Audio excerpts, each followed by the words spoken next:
I have to get out. The walls, twisted rebar and cracked concrete, seem to stretch on forever. I can't remember where I am, why I came to be here. I can't even remember my last name. All I know is that I have to get out. I will live. If I don't, I have to get out. I can hear it behind me, that cursed chuckling echoing down the hallway. Oh God, it's coming for me. An exit to the right. My jog becomes a sprint once again. A parade ground drum booming in my ears. So close. I'm yards away. Feet from the door. Suddenly, ground. My face smacks into the dirty concrete hard enough to feel something break. I turn, looking for the object that tripped me. Blood is gushing from my nose, staining my shirt and pants, but I don't care. I don't have time to care. One thought takes control of all others. One motive guides my body with an otherwise unnatural will. I have to get out. In my frenzied state, it takes me a moment to focus on the figure limping slowly towards me, to realize the danger. He is tall, thin as a corpse and white as a sheet. His dark suit is immaculate. His long limbs seem to stretch beyond the right proportions. A long black cane, topped with a metal figurehead, is clenched tight in his fist. Two long fingers overlap the pommel like a bad Halloween glove. Wispy white hair cascades around his balding cranium, draping over his shoulders like an unkept vines. His face is the worst, with few features that seem to only highlight the wrongness of the absent ones. Twin ovals set deep into the two high eye sockets. Twin pits from the abyss stare into me, into my soul. His smile is too large, too wrong. Overcrowded teeth lines with lipless maw that stretch the length of his head, saliva leaking through the gaps in his teeth, caught by the polite tapping of his kerchief in his free hand. The fiend takes a few steps towards me, his gait awkward, like a teenager that hasn't quite come to grips with his growth spurt. I back up, turn, furiously crawling towards the door, crawling towards my salvation. I grasp the handle, pull madly at the doorknob. The door swings open to reveal nothing. A wall, like something out of a lurid comic strip, lies before me. Crudely dabbed on the surface is a pictogram of a smiling face surrounded by tally marks that are too numerous to count. The pigment dried as a dark brown, but I know its original color would have been red, sanguine. A titter, a mad giggle behind me, awkward footsteps, helped by a cane close the already negligible distance between us. Oh God, I can't get out. I'm trapped in a nightmare. It's dark all around me. Even though there's a lamp shining next to me, I'm still suffocating in the complete darkness. I've never felt so isolated in my life. Yet I know I am not alone. Outside, the sun is high in the sky. It's taunting me, mocking me. I see it shining in the heavens, but somehow it's still dark here. I can see so very little, no more than 5 feet in front of me. It's as much a curse as it is a blessing. Lights glow, but do not illuminate anything. I can just barely discern the movement of something traveling on 4 legs from my peripheral vision. I don't know where to run. No sense of location is left in me. I'm utterly lost. A feeling of complete helplessness engulfs me. I wish I never woke up this wretched morning, trapped in oblivion. It's repeated over and over in my head. I hear claws scraping against the pavement not far away. I've been wandering outside for God knows how long now, practically welcoming my death. My only hope at this point is whatever is stalking me makes a quick work of my demise. It appears I've stumbled into a dead end. Footsteps echo behind me. As I turn around, all I can make out is two luminescent, glowing red eyes. I thought I couldn't be any more afraid than I already was. My heart is beating so fast that my body feels hot. Closer. It's getting closer and closer, snarling at me, baring what I'm sure are its teeth.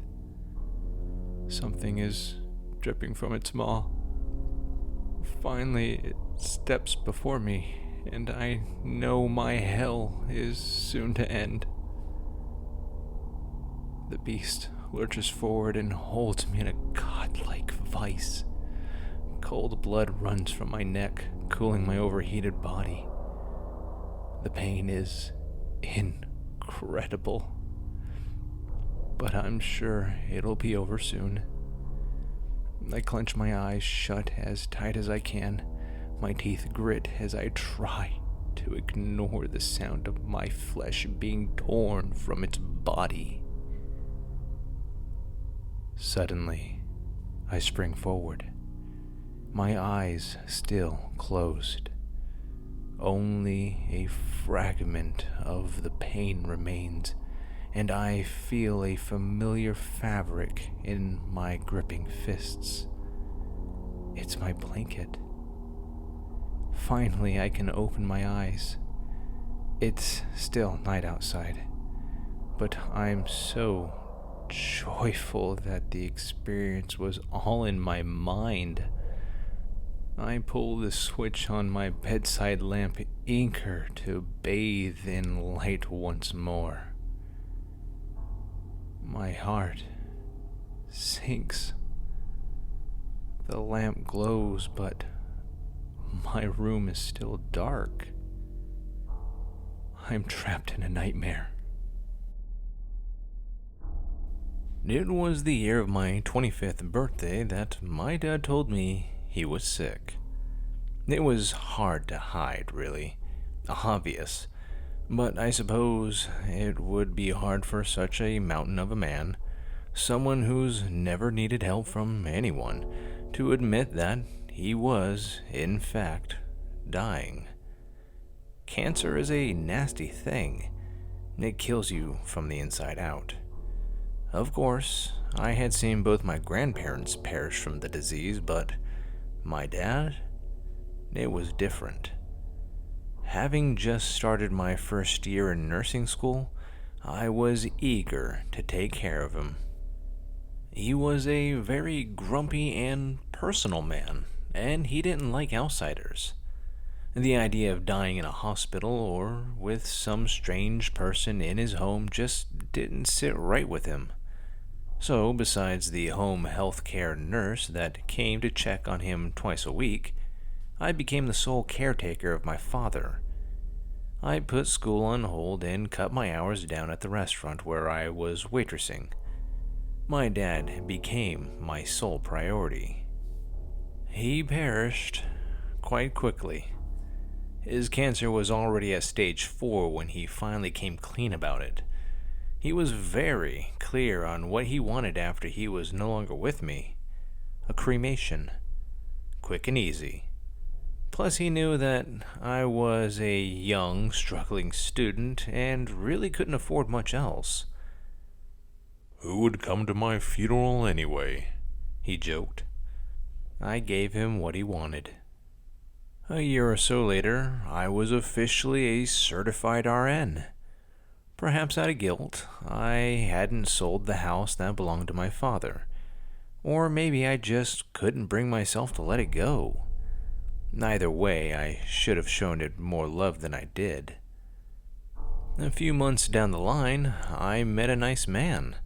Let's call him Johnny, who I shrugged off a few times, considering I haven't dated since I was about 21. But he was persistent enough, and the best man I've met besides my father, and I fell for him on our very first date.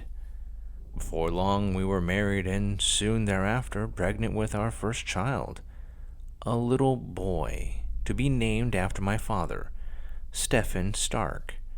Then a middle name Stark because Iron Man was my dad's favorite comic. Shortly after, we were married. My husband realized that neither of our small apartments would be fitting to raise a child in, and he inquired, "Did you say that your dad left you a house?" My stomach dropped. Indeed, I had mentioned it, but I hadn't been to that house since my dad's passing. I'd keep up with the property taxes because, as I said, I just couldn't seem to let it go. But living there? It felt like a horrible idea. Still, he was insistent we go check it out, and I obliged. We needed a house after all. My hand shook as I turned the key in the lock, took a deep breath, and slowly pushed the door open. Aside from the dust and lack of furniture, photos, and everything that makes a house a home, it was exactly as I remembered. I entered cautiously, Johnny behind me, kissing my cheek and telling me it was going to be okay. Out of the corner of my eye, I noticed a shimmer of blue and silver, a balloon I had gotten my dad for his last Father's Day, deflated and taped to the door of the room he took his last breath in. I hadn't taken it down. "My God, it's beautiful. Look at these floors." My husband beamed. "This is real wood, Ray." I smiled. "And look at this marble." He continued through the house excitedly, and I stood in place, reveling in the splendor of the home I'd spent my entire life in. It was bittersweet, as if the house knew I was back. I chuckled at the sight of the marks on the wall beside the living room area, where my father had documented my height every time I grew an inch. Everything seemed exactly the same. The only thing missing was my dad. Flick. I turned my head quickly in the direction of what used to be my father's room. Flick, flick. There was no way. The door was closed, but the lights were flickering. No, not just the lights. The light switch itself was being flipped. Moving. There was no way. I approached the door slowly. I reached for the handle and paused. "Whew.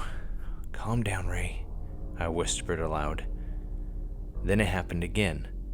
Flick, flick. More aggressively this time. Without even thinking, I pushed the door open. "Daddy?" Nothing. No lights. No flickering. Nothing. Only dust and a few of my great-grandmother's antiques that I neglected to get rid of.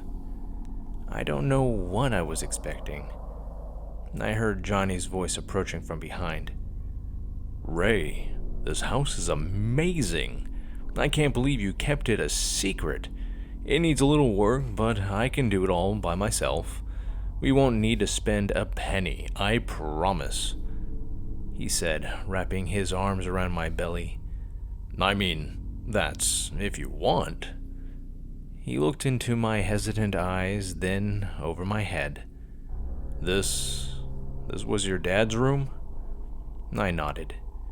He gave me a smile, that absolute Prince Charming smile that spread to his bright blue eyes, that smile that won me over the first time we went out. I think it'd make a perfect nursery. What do you say? The months flew by quickly, and soon we welcomed home my sweet bundle of joy. A healthy baby boy I quickly came to call Stark. I was smitten. He was the spitting image of my father. Tan skin, dark, silky hair, all except his eyes, which were bright blue like my husband's. Johnny kept his promise and done an amazing job fixing up the small parts of the house that needed it.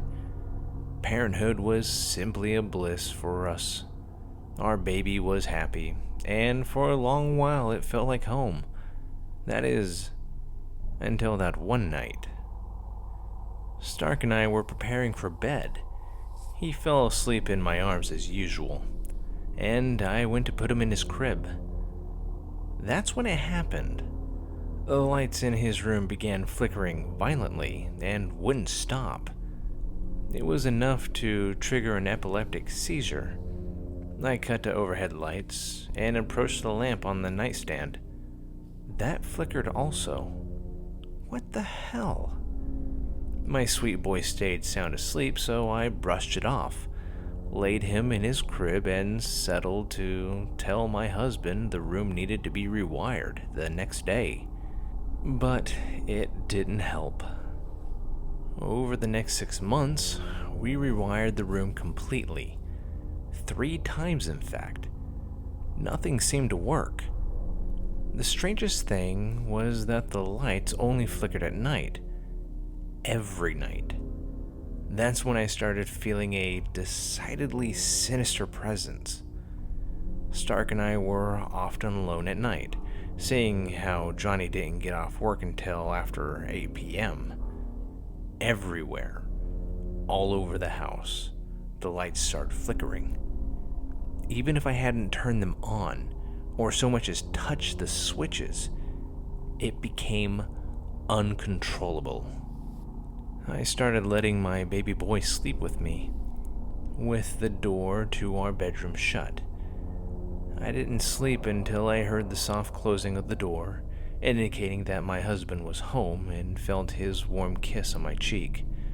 Only then, in a house I thought I knew so well, did I feel safe. Johnny tried to keep me together as best he could, but he could see that I was falling apart. I wasn't sleeping nor eating. The house where I've been so happy as a child was now a living nightmare for me at night. We can always leave, baby, my husband said. We can move back into the city or close to my parents. They'd help with Stark. They love you both. His beautiful blue eyes always lit up with hope, and I just couldn't bear it. He'd done everything to fix up this house for our little family. My dad had done everything to maintain it just while he was alive. I couldn't just abandon it. So this time, just like the last, I told him it was just the stress of being a new mom, and I'd be just fine. Besides, Stark didn't seem bothered by it at all, and that's what truly mattered to me. Days went by, eventually weeks, months, and years, and soon my little bundle was turning 6. No flickering lights, nothing.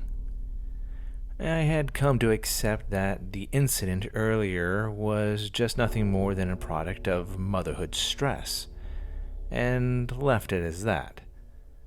But then came Stark's birthday. He had grown into a brilliant young man, but I suppose that's how all parents see their children. Not only was he polite, speaking with intelligence of someone years his senior, but he had an imagination for days. So when I heard him thinking aloud to himself in his room one day, I thought nothing of it.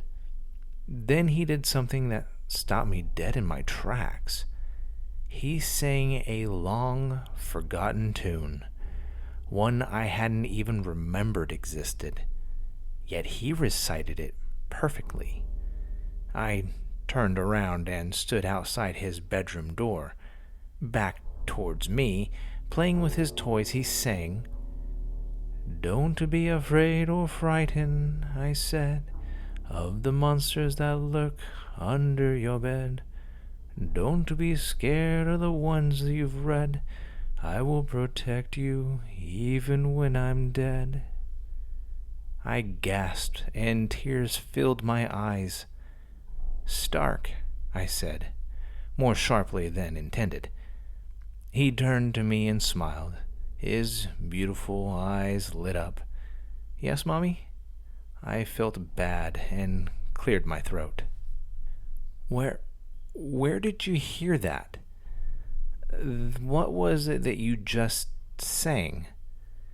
He smiled and giggled. "From Papa, Mama. He sings to me every night. He says that he has since I was little." My blood ran cold. There was no way my child could have been lying. My father, that was his promise to me since I was old enough to even remember. How could I question a 6-year-old about his knowledge of someone he's never met? I wouldn't mention it to Johnny. Things have been going so well. He'd had his own flooring business now, and we've been living a wonderful life. No need to mess it up with superstitious garbage. Stark's birthday went great. Of course, it was the same theme that had been in the previous years, the Avengers. But each year a different Avenger was chosen. This year just happened to be the one we'd been waiting for, Iron Man. It was all going so well until we got ready to sing his birthday song. Stark got sad. It's like he just became depressed and unresponsive. We continued anyways, and midway through, his eyes darted towards the very front door of our living room. With no hesitation at all, his face grew wide with a smile, and he screamed, "Papa, Papa, you came!" He leapt out of his chair, and Johnny gave me a confused glance. We were both so confused, in fact, that neither of us had noticed that Stark was running straight out the door. "Stark, baby, stop!" I dashed after him. Johnny and the rest of the party guests closed behind, kids in tow. "Baby, stop!" I snatched my child back of his shirt and pulled him in close, embracing him tightly. "Stark, what the hell were you thinking? You don't do that. You know better." His little eyes welled with tears. "I'm sorry, Mama. I just wanted to be with Papa. The lights in my room, sometimes they flicker at night and I can't sleep. Papa told me the only way they'd stop was if I went with him. I love Papa, Mama." I didn't move. We didn't leave our home. I don't know why, but I refused. I told it to leave and never come back, and I wish it had been that easy. Whatever it is, it's insistent, and it's still around, months later. It never left. But it never brought us any harm. It slammed doors, make things fall, but not harm had ever come to Stark, Johnny, or myself. And I realize now that it just might be my father after all. And to this day, the lights still flicker in Papa's room.